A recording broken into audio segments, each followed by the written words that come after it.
I will wait for another 2 minutes. Let a few people more join in, then I will start off with today's class. And is my voice audible to you all, right? Yes, ma'am. Okay.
Okay.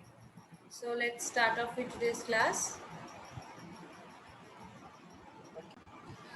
So in the last class, we were discussing about this address calculation of a data element in array.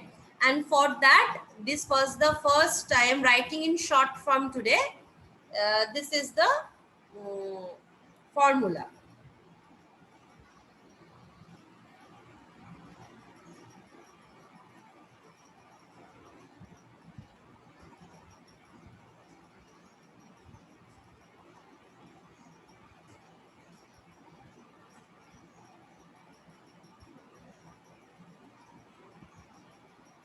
Okay, so this was the formula which we were discussing, where address of any element where k will denote the index of that element will be equal to the base address of the element plus the word size. Word size means the type of variables the array will handle. If it is integer, it is of 2 bytes. If it is character, if it's of 1 byte. So like this will be the value of W accordingly. 2, 1 like this. And lower bound means from where the array starts, and we all know that the array index by default starts from 0. Okay. So suppose now the question is, suppose a problem is given that given an array of int marks, this is the array of int marks, where the different elements like this.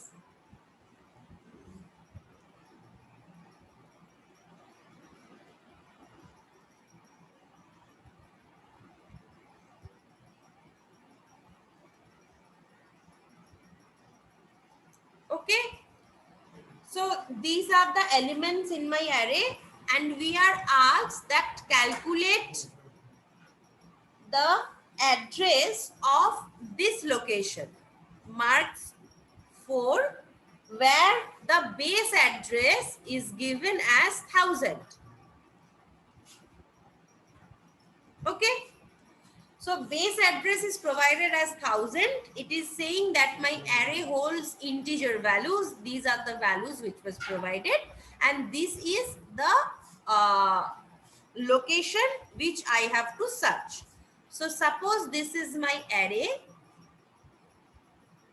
Okay,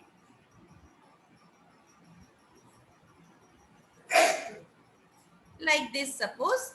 So this is my 0th location, 1th location, 2 location, 3 location, 4, 5, like this it is going on. And my numbers are 99, 67. So like this it is going on, right? So I have been asked to find my this location's address, and it is said that my address is starting from this base address at 1000. So what will be my thing? I have to find what is the value of k first. Anyone, what is the value of k? Ma'am कौन सा first position के लिए ma'am? K. Ma'am, 56. K is the index. What is the value of my k? 4. 0, ma'am. I need to search marks of fourth location. So fourth is my index. This is my k, right? K is equal to 4. So this is my k. So the formula is base address. What is my base address? 1000. Right. If I am handling integers, what is my word size? Ma'am 4 bytes. Integer is 4 bytes. Yes ma'am. Integer is how many bytes? Ma'am 4. Integer is 4 bytes. My goodness. Integer is how many bytes?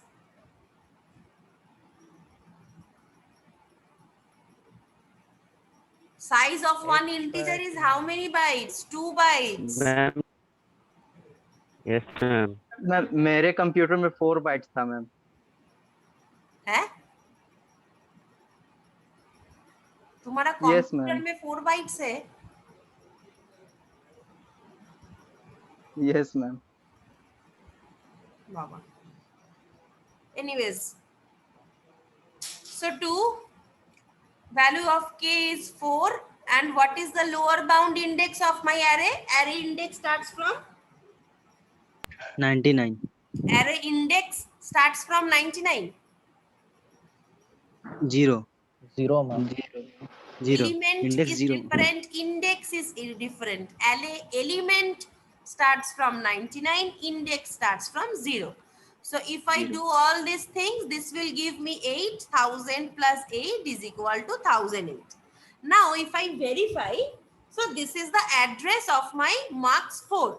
Now if you also verify literally, you can also find that if my integer is of 2 bytes each, and if my address starts from 1000, so the next consecutive location will be 1002, the next will be 1004, next will be 1006, next will be 1008. So if you do it verbally also, you can also clarify that yes, my fourth index address will be 1008 in the memory location.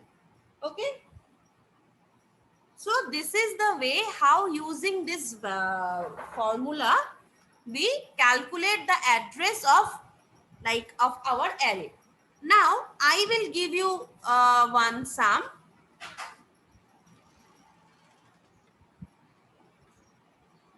And you need to do and tell me the value.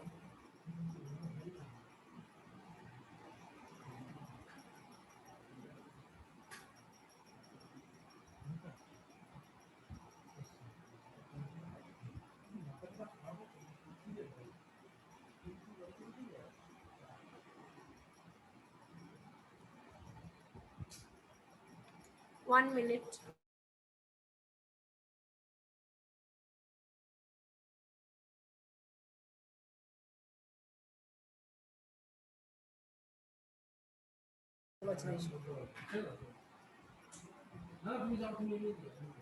Okay. So I will give you like this. Can anyone tell? Okay. So the next thing which we will be learning is calculating the length of an array. Okay. So you can say that if I start from this location, suppose I have this many number of divisions. I start from 0, 0, 1, 2, 3, 4, right? So what is the length of my array? Can anyone say? 5. 5, right? 5. So the last index from where it is plus 1. So the formula of this is generally written as, that is upper bound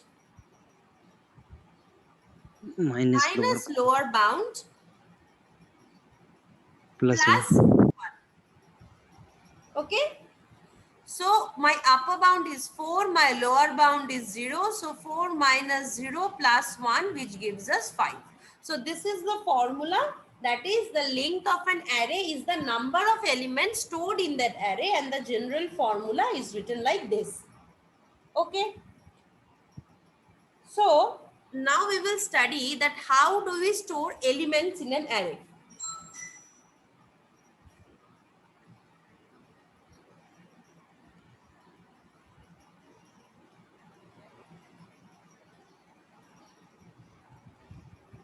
Okay. So we all know that when we declare, we can store there. So storing of values in an array, 3 ways are there. That is, we will discuss this one by one. Initialize elements during declaration.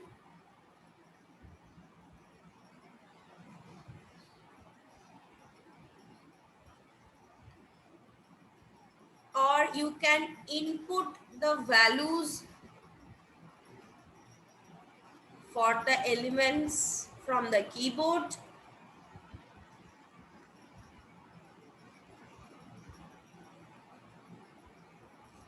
Or you can assign values to individual elements.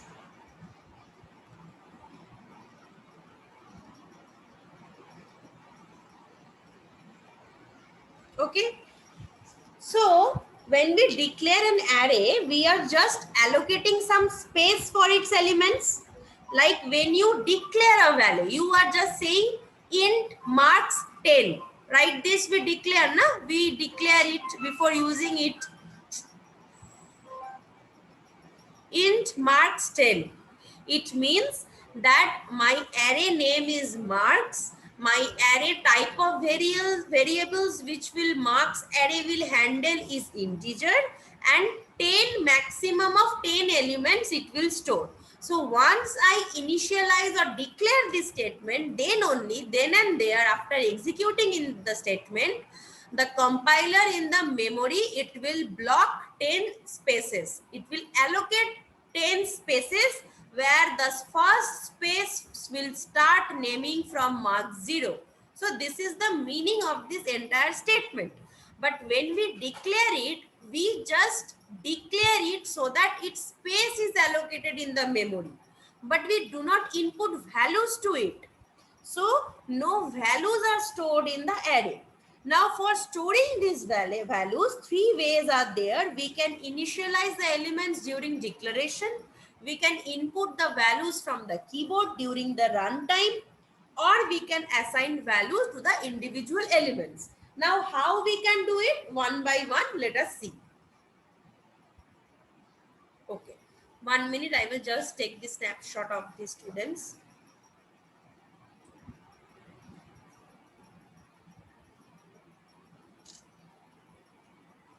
Okay.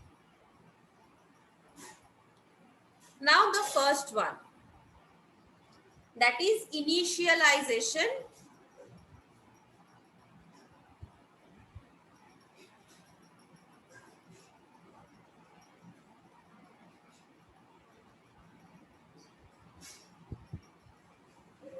Okay. So elements can also be initialized during declaration. Suppose I am writing like this. Int marks, it will handle 5 elements, and I am declaring the elements then and there. Okay. Fine. So what is happening? Where I am declaring, there only I am initializing the values. After, suppose after starting your int main, this is the line which I am writing. This line will mean that in my memory, 5 spaces are allocated, And in those 5 spaces, it started from marks 0. And in that 5 spaces, I am by default inputting these values.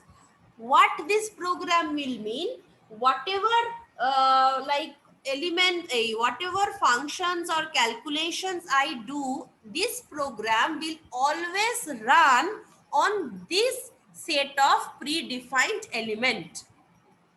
You will not have the privilege of giving some other input while during runtime.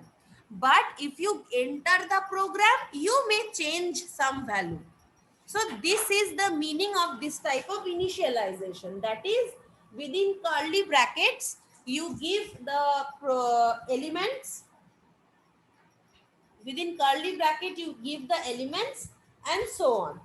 Now, few things here I will write so that this type of declarations have a few other meanings as well. I will write it one by one.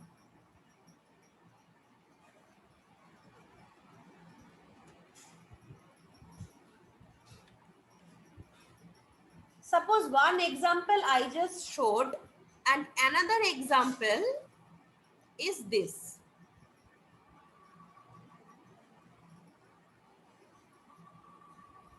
Okay.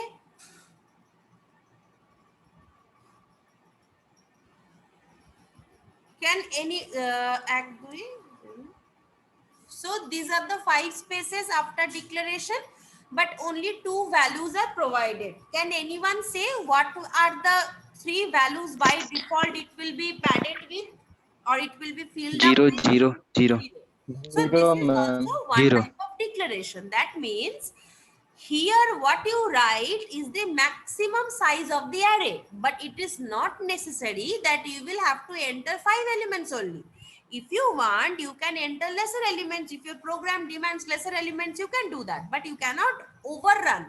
You cannot enter 6 elements, but up to from 1 to 5 you can do, and the rest of the spaces it will be automatically be filled with zeros. Okay. Next is another form of declaration can be this. When you are initializing in declaration statement only the values, you can also write like this. If you notice, I have entered 6 elements, but I have left the maximum size of the space blank. This type of writing is also legal. This means it will have an array size of the number of elements entered only. Only 6 elements are entered, so only 6 spaces will be allocated, and in the 6 spaces like this, the elements will be filled up. So if you do not write maximum size, then also it is legal only when you will be initializing during the declaration statement only. But if you only write this statement, it is not legal, because here you are only declaring and not initializing. So for this index is mandatory, but if you are doing declaration and initialization together, you can leave this space blank. Okay. And suppose another is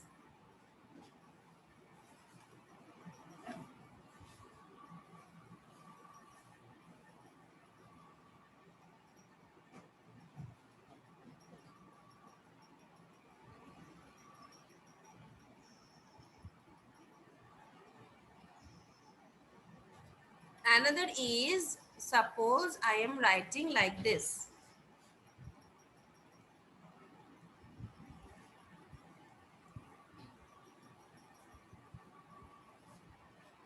What will it do?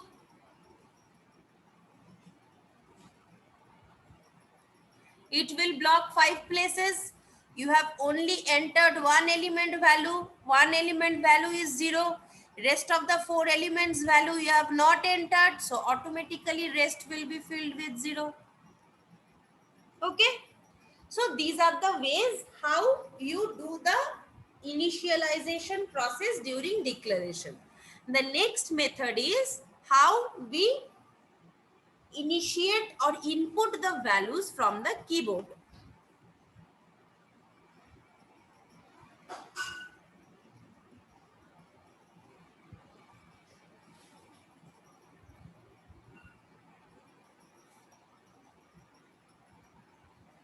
Okay. For inputting values from keyboard, one concept is there. You have to use a loop. Okay. A while loop, a do while loop, a for loop, any loop you can use, but it is seen as discussed that for loop is the best for when it comes handling array elements. So for this, suppose first I will have to initialize my array first, declare my array first, and then I will have to use a loop. My loop will start from 0. It will go on till array less than 10 because array index will be from 0 to 9. So 0 to less than 10. In the process, it will do I++ and it will use a scanf statement, that is, it will take the values from the user. How this will run? And since I have used one variable I need to declare it also. Okay. So what does this things means? This things means once I have declared this is my scenario in my memory.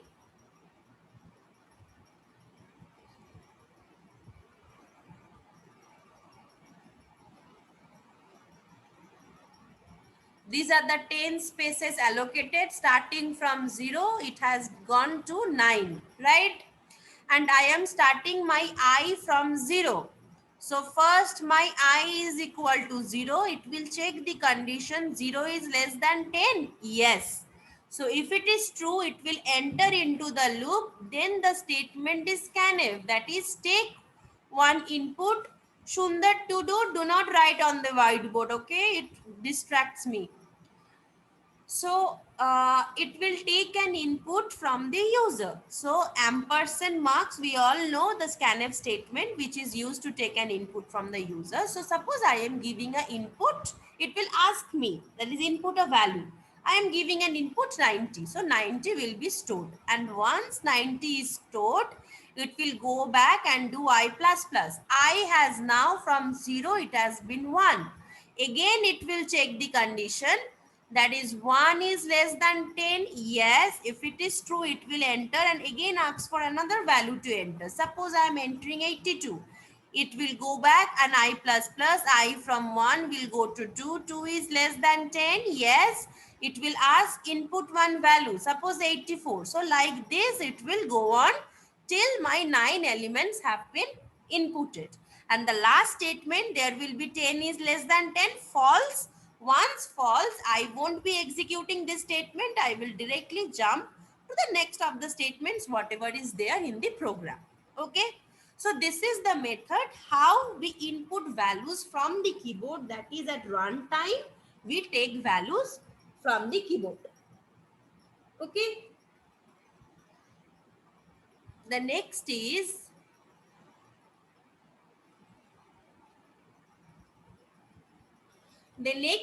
assigning values to individual elements. Now, assigning values to individual elements, I will just show an example.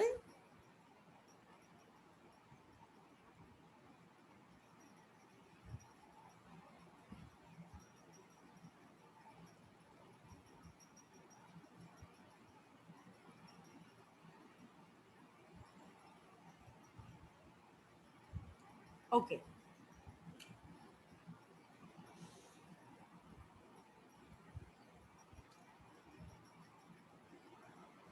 Assigning values to individual elements means, suppose I am declaring marks as 5. Okay? This means that my memory can hold up to 5 marks. and there, instead of declaring it one sentence, or instead of taking from the user, one by one I am doing. That means marks 0 I am inputting as 92, marks 1 I am inputting as 36, marks 2 I am inputting as 44. So like this I am doing. So these are the individual values which I am assigning. So using this assignment operator, I am this is the assignment operator, right? So using this assignment operator, I am assigning values to individual elements. These also can be written. So these are the three ways how we assign values to the elements. Okay. The most famous way is the loop, the for loop method. Why is that? Because we do not want to make our program so rigid. That is, this type of thing means that whenever this program will execute, it will only execute with this set of values. But in practically, we do not aim for those programs. We always want to program such a way that any value my user will input from the keyboard, it will run and it will show me the value, right? So we always aim for this. So we are always interested in this for loop concept. But for knowledge purpose, there are other methods of assigning values also, the other two methods we just discussed. So up to this, does anyone has any problem in understanding? Yes or no?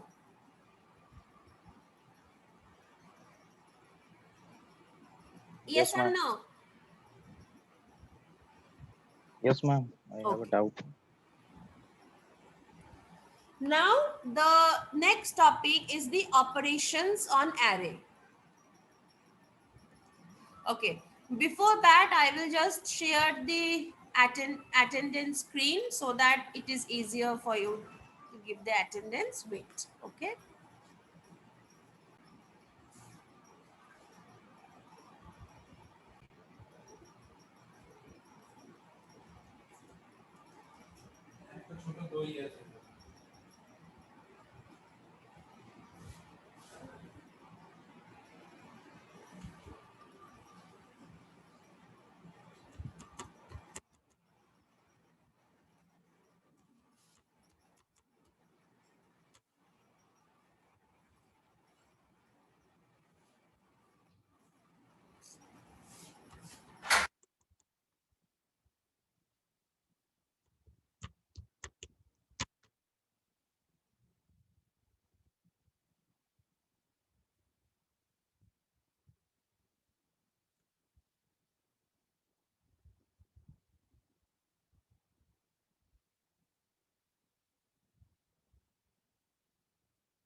Okay. So everyone, please mark your attendance using this code. Okay. Please be fast and mark your attendance.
So is the attendance done?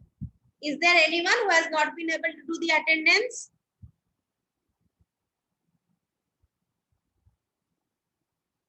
Okay. Nikhil, you have raised your hand. Is there anything you want to say? Yes, ma'am. Okay, bolo. Ma'am second वाला जो process है ma'am keyboard से value enter करने का, हाँ. उसमें ma'am जो scanf वाला स्टेटमेंट मैम और एक बार बोल देंगी मैम थोड़ा? अच्छा, I am just asking, you people have studied C, right? Yes, ma'am. In your third semester, you people have studied C, and those who are from lateral entry, they must have studied this in their diploma course or something like. Okay, fine. I will explain once more. Yeah. Suppose if someone have not done that, you people please recapitulate that, okay? Because you people will be needing that. Still, I will explain, not an issue.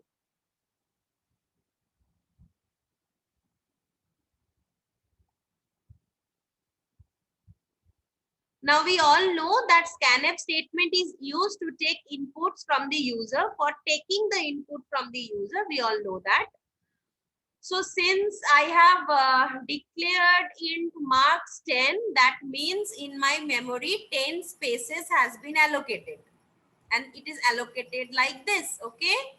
So the take suppose 10 spaces is allocated. Now my counter will start from I equal to 0. When my I equal to 0, it will indicate this place because this is the 0th index. So first this is initialization, then it is checking that my I is less than 10, that is less than the maximum size of my array, yes. So if the condition is true, it will enter into the for loop, and inside the for loop, there is this statement. I haven't used brackets because if there is only one sentence pertaining to any loop, we do not use brackets. So once it is true, it will move on to this sentence and it will take the input from the user. It will ask, it will blink, the cursor will blink because it is asking for me to input one value from the user. And I am supposed inputting this value 92. So 92 will get stored there. Then it will move back. My next statement was I plus plus. So now from 0, I plus plus. I has been incremented by 1. Again, it will be going on through this loop. It goes on. Initialization of any loop is done once.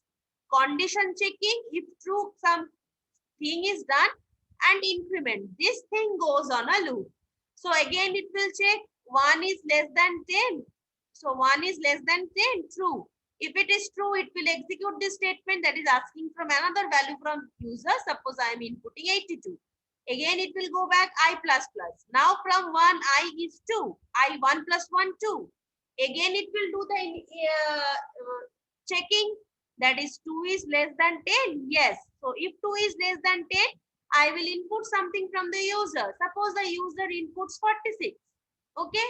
So again, it will increment 3. So like this, it will move up. And as you can see, suppose in the 0th index, you have input something. In the first index, you are inputting something. In the second index, you are inputting this value. So like this, you will go on till 9th index and you will be inputting some values. And like this, from 0 to 9, all the index locations are filled with the desired values from the user. Is this thing clear now? Yes, ma'am. Okay. And when it will come out of this loop, when I will reach the value of 10. 10 is not less than 10, false. So this statement won't be executed. And if there are any other statements outside this loop, it will directly, the cursor will jump to the other statements, bypassing this statement.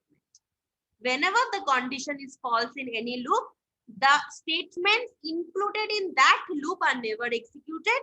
It will jump to the other statements outside the loop. So if there is statement, it will run. If there are no statements, it won't run. So this is the concept, how we take input values using the for loop from the user. Nikhil, is it clear now? Yes, ma'am. Thank you, ma'am. Okay, not an issue.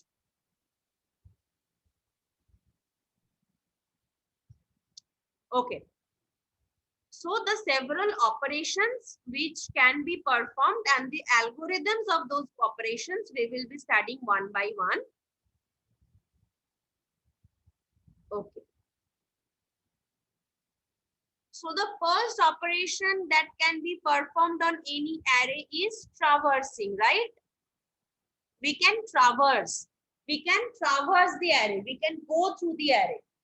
The second operation, that insertion, we can insert any element in any location of an array. Next is deletion. We can delete any element from any location of an array. Next is searching. We can search for any element to see whether it is present or not in an array. Next is merging. We can merge two arrays, right? There is some array 1, there is array 2. We can merge these two array, and it may seem to us that after the elements in 1, the elements of 2 are started, and it is showing to me as a separate array, array 3. It can do. And there can be sorting. That is, we can sort the elements in my array. If there are jumbled elements, we can sort it in ascending order or descending order, whatever it is, we can sort it. And for sorting, several algorithms are there: bubble sort, quick sort, then merge sort, selection sort. One by one, all the algorithms and their complexities we will be learning. So these are the operations that can be performed on an array. So in the next class, we will be studying the algorithms for these operations one by one. Okay. So in this class, I will end here. So it is showing me less than 1 minute. I hope this class is clear to all. If you have any query, you can ask me.